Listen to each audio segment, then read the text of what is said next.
Hey, are you ready to bust out of the box, out of the biz model in a box?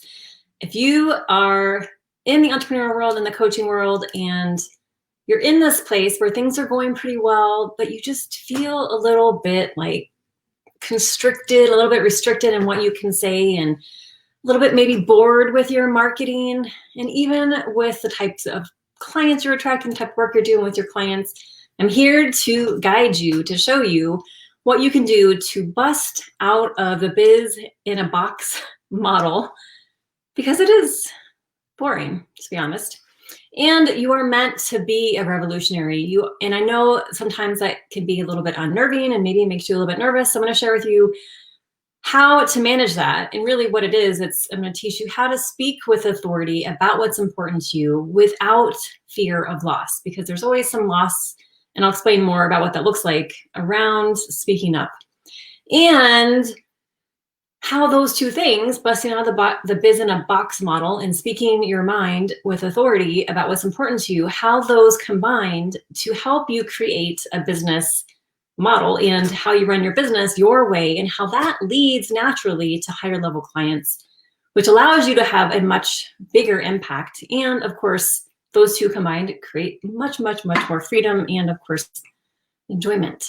So if you had to catch this on the replay, say hello. I would love to know you're there.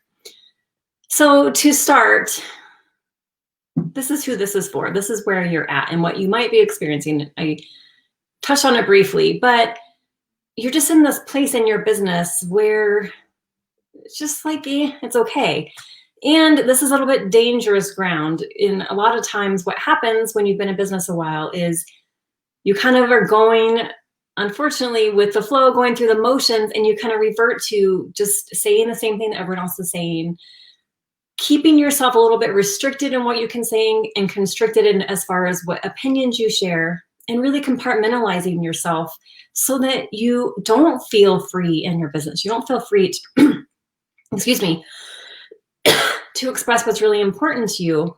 And of course, that stifles your creativity. And at this point, it's not about the money, it's how you make the money. And when you're not receiving the money, being able to do the work that's really true to you, be able to really express yourself, then there's this disconnect, because you want it all. You want to be able to receive money for the work that you value, that's important to you, and allows you to be, of course, who you are really meant to be, and voice what you believe and voice what's important to you without holding back and without fear of loss. So this could also be that you're maybe using someone else's system, maybe using some templates or scripts. And again, it just gets to a point where it's just boring and you don't really stand out, which means, of course, you're not attracting people that are looking for that something different. You're attracting probably people that are looking for what's safe, because when you're following all the templates and formulas, you're staying within a very defined box of what someone's quote unquote feels safe. It's not really safe, but to your brain, that's what feels safe. So at the end of this, we'll show you how a business model that allows you to fully be yourself, share your bold ideas and opinions, work with clients who want to push what is possible. And those are the type of clients that are willing to invest at higher levels, and how that really allows you to step into being a leader in your field, in whatever area it is that you are working in. So, you ready? Okay, so the first part is how to bust out of the box by taking a stand in your marketing, on your sales calls, and in your business model, how you run your business. Because you can have really strong opinions, but if you're holding them back and maybe you only share with certain people, or you have really separate lines between your personal and professional self, then really you're cutting yourself off from accessing, higher levels of creativity and higher levels of expression. And where this comes from is, of course, there's a pattern, a model of the world that was created when you were young about what is acceptable to say, depending on your family dynamics. And there's different models of families about, some families that have, you're okay to say anything as long as it doesn't go against anyone.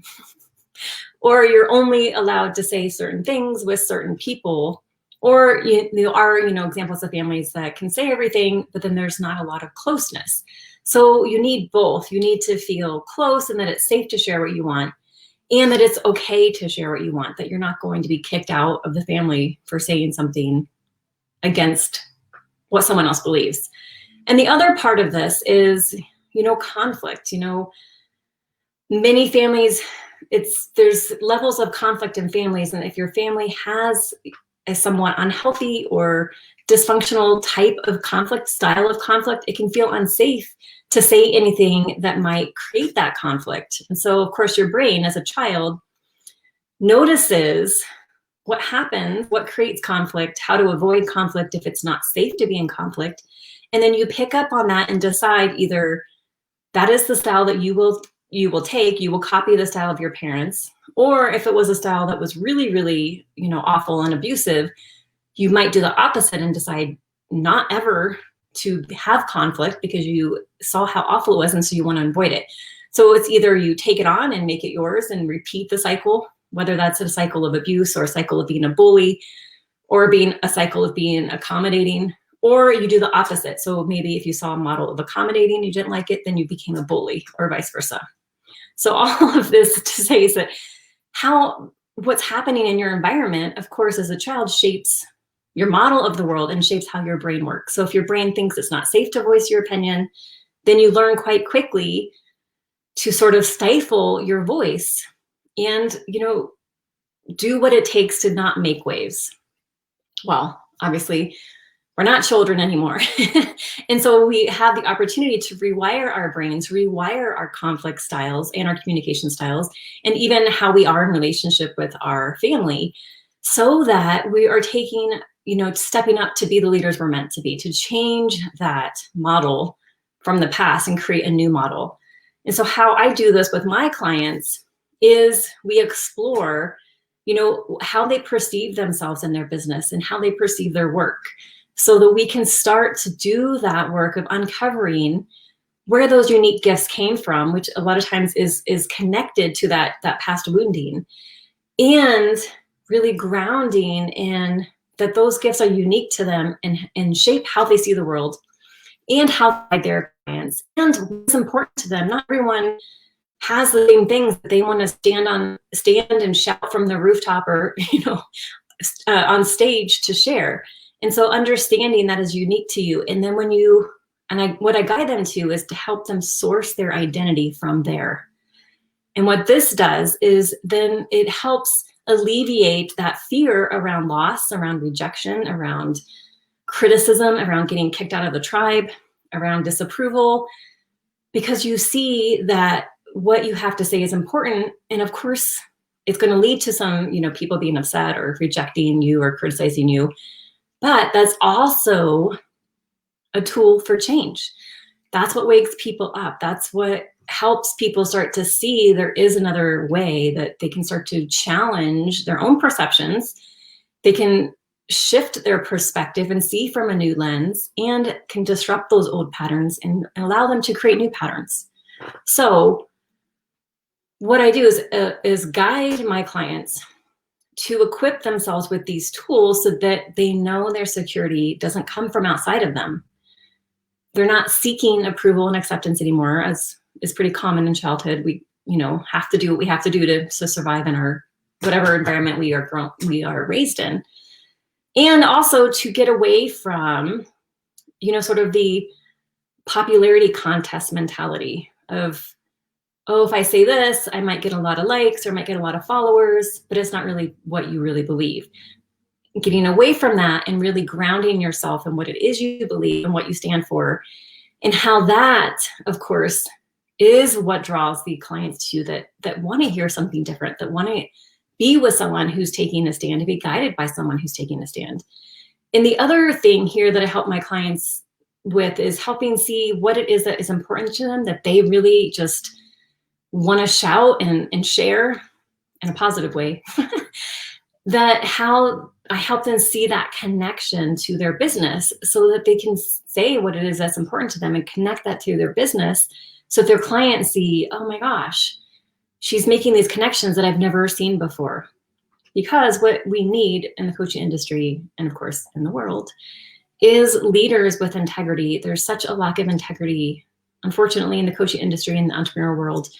In the world in general, just a lack of courage, a lack of morals and ethics.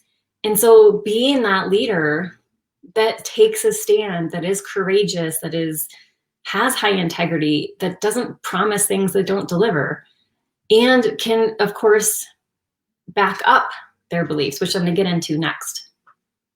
So if you have questions, of course, let me know. So this next part is, so how do you get to that place where you can speak with authority about what's important to you without maybe that nervousness or that fear of loss of, maybe you might lose clients, you might lose money, you might lose business, you might lose friends, you might lose family, all these things. It's that fear, again, like I mentioned, of rocking the boat. And again, this is coming from that place of your brain being wired to keep you safe, that you created a survival mechanism in childhood of the actions required to stay safe, of the things you can talk about that would keep you safe, and being able to change that wiring. And really how that happens is changing how you see your work and how you see your gifts and even how you see the past, of really seeing how it shaped you and how it led to your unique gifts and how you see the world and how it led to what it is that is important to you.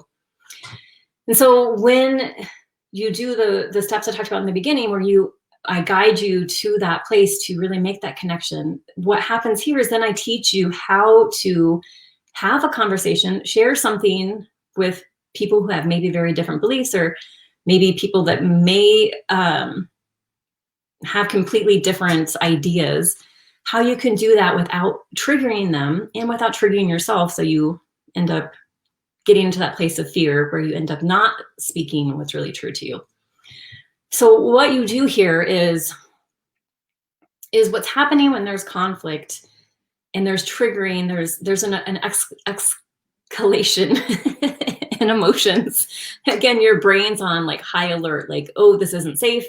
I have to not say this. I have to, make peace. I have to please them. So getting out of that survival mechanism, what you can do is shift into the intellect. And how you can do this is to get out of that place of feeling like you have to defend yourself, that you are being attacked, and that you're going to be hurt, to shift into a place where you tap into the intellect, where you become curious and let go of judgment. So you're not thinking like you have to prove them wrong and you have to prove yourself right. When you can let go of judgment, because judgment cuts off creativity and cuts off our intellect. And that's where you're all just emotion, emotion, emotion. So when you can get to that place where you're curious, you can into the intellect, and you also, from that place of curiosity, engage with compassion. So asking questions, why do you believe that? I'm curious, what have you studied about that? What are some of the books that you've read about that? Who are some of the experts in that field, and what is their training? Who did they study under? And you do a little bit of just curiosity, like seeking information, and that allows the person you are communicating with to have to engage the intellect, get out of the emotion, and then you can come to a place where you can have a civil dialogue. And you can also use this.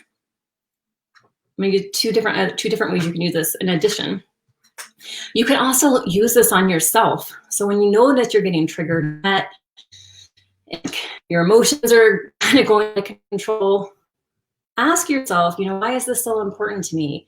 Do I need to read more about this? What have I read about this? Who are the people that I learned this from? What is their training? Do I, align still with that training? Because maybe it's changed. Who were there? Who did they study under? Where did they get their information?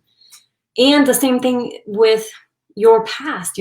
What is it about my past that led me to have this belief? What is it about my parents that led them to have those beliefs? And again, it's coming from a place of curiosity with compassion versus judgment and criticism and wanting to condemn them or condemn yourself. So you can also use this. How this relates to this is you can use this in your marketing. So using intellect in your marketing, when you voice something that's really important to you, be able to back it up. Show that you've done the research, show where the research is from, show, why it's important to you, how it connects to business, whatever it might be, so that, again, you're allowing your potential clients to be able to connect to their intellect as well, and enter into a dialogue, even though it's through marketing, a dialogue to maybe they start to question, well, I wonder, why do I believe that? And I've never thought of that perspective before. And it allows them to really enter into your world in a way that when it's just emotional marketing, they're not really engaging in a sort of type of relationship with you. So, of course, you can also do this in your coaching. So, a lot of coaches I've worked with in the past just were afraid to they would tiptoe around their clients instead of really taking a bold stand with what they saw their clients needed. And again, if you want to coach for change, you can't be afraid of losing the client because of how you're coaching. You need to be able to coach powerfully. And so again, you can do this through helping, show the intellectual components of why you're suggesting what it is that you're suggesting. So that your client gets out of that emotional, oh my gosh, I can't do this. What's going to happen? Who's it going to upset? Allowing them to, it's fine to have that reaction, but then to guide them to the intellect so they can have a more, reasonable and calm response and see that they can take that action, whatever it might be. Cool. Okay. So how these two things, getting out of the box and speaking your mind without fear of loss, how that helps you do your business your way, which will help you attract higher level clients, have a much bigger, more profound impact, and of course, create more freedom. So really what this is about is revolutionizing how you do business, that you're taking a stand for doing business differently. Because really, if you've gone into your own business, you got out of working for someone else because you didn't want to do business their way. But many times what happens is when you get into the entrepreneurial world, you end up doing things the same way you were doing things when you were working for someone else. So you kind of create your own sort of prison, really, even though you left your previous career because it felt like a prison, and you end up becoming your own prison warden. So, and also what happens is you start, like I mentioned, you get into this where it's just kind of, you're bored and you're disconnected from your gifts. And so it's not exciting. It's not that enjoyable. And you're, again, kind of repeating the same pattern that many of clients I've worked with and who I was before my career was, you're kind of just going through the motions. And you're not here to go through the motions. That's not why you started your business. And if you started your own business, you did want to do it differently, and you wanted to create something different, not only in how you do business, but in your message and the impact of that business on the world. So when you start to connect that it's safe for you to take a stand, and like I mentioned, how I guide you to that is connecting to where that past experience came from, where it didn't feel safe to take a stand, how that connected to your gifts, and then really, owning those gifts and how that helps shape the way you see the world and how you guide your clients and what the change you're here to make. Ultimately, you start to see that you can be grounded and secure in who you are. And that allows you to speak with confidence and conviction and authority, even on subjects that in the past you kind of shied away from or that made you uncomfortable, because now you have the tools to engage in a way that activates the intellect, and that you're also a person who does the research, that you're not just shouting something to shout something to get a reaction. You're taking a stand because you've done the research, you have the experience, you can back yourself up, and you understand and can share and articulate why it's important to you.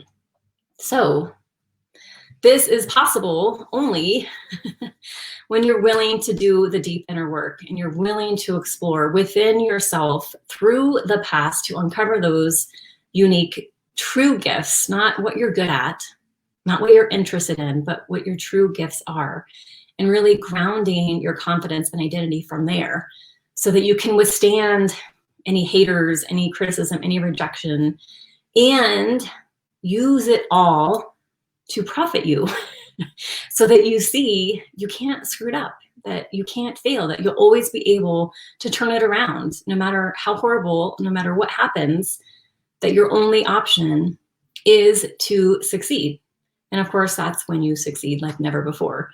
And that's the kind of confidence and conviction and authority that attracts those clients that want to work with a leader. And like I mentioned, like there's so many leaders right now, quote unquote, I wouldn't call them leaders, but people in leadership positions who are basically cowards. And that's pretty consistent model, that they bow down to pressure, or they're the bully and they bully others to bow down to their pressure. They aren't taking a stand for what is right, what is the truth, and they're not willing to make waves. They're not willing to fight for what is right and to share what is true. Instead, they're just like sheep going through whatever is going to get them to the next, pay raise or the next, election, whatever it might be.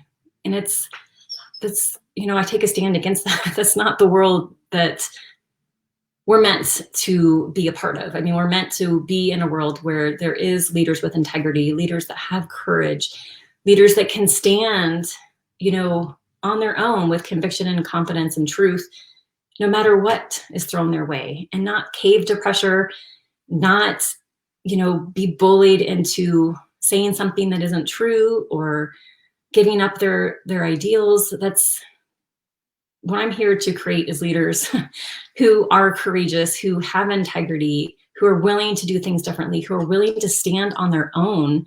And no matter what happens, will stand for what they believe, no matter what. So, and that's like the most amazing way to run your business, because no matter what happens, nothing can take anything away from you, because your security comes from within. Your identity is solid. And that, of course, also helps you be able to speak more freely with more creativity and to integrate everything in your life, instead of having this compartmentalization where you're a different person for different people or for different platforms even. So how this impacts business, I mean, so many ways. One example, one of my clients, when she cut her hours and redesigned her program and package, because she wanted to work in a way that really allowed her to serve more powerfully and to have more energy to serve her clients at a deeper level, without having to do all the things that the entrepreneur world tells you need to do, that nonstop work, hustle, all the time on thing. And when she made this shift, she was attracting clients like crazy and getting sales like crazy, when before it was like nothing. There was nothing happening, and she was doing all the quote unquote right things. So what this world is craving, and especially in the entrepreneur and coaching world, is leaders, is leadership, is seeing that you're willing to be different and willing to take a stand, and that you're not just spouting off things to get people to act out of emotion, but you're willing to do the work and to share with them, so that they see where you're coming from, why you're coming from that, why that's important to you, where you learned what you learned, and how it benefits them, of course, because that's what they want more than anything, is how will working with you benefit them? And how is it different from how everyone else in the coaching entrepreneur world is doing it? So, I spoke really fast. If you have questions, let me know. And if you are just ready to bust out of the box and you're just done, you want to be doing your business differently and being more tapped into your creativity and really connected to your gifts and serving your clients in a different way and attracting clients that you love and who challenge you as much as you challenge them, book a call with me already. Let's get this party started and get you, speaking about what is important to you and connecting it to how it benefits business, how it benefits your clients, and how it is ultimately impacting, how we operate, how we run the world. Cool? All right, friends. I'll see you all on the next time. Ciao.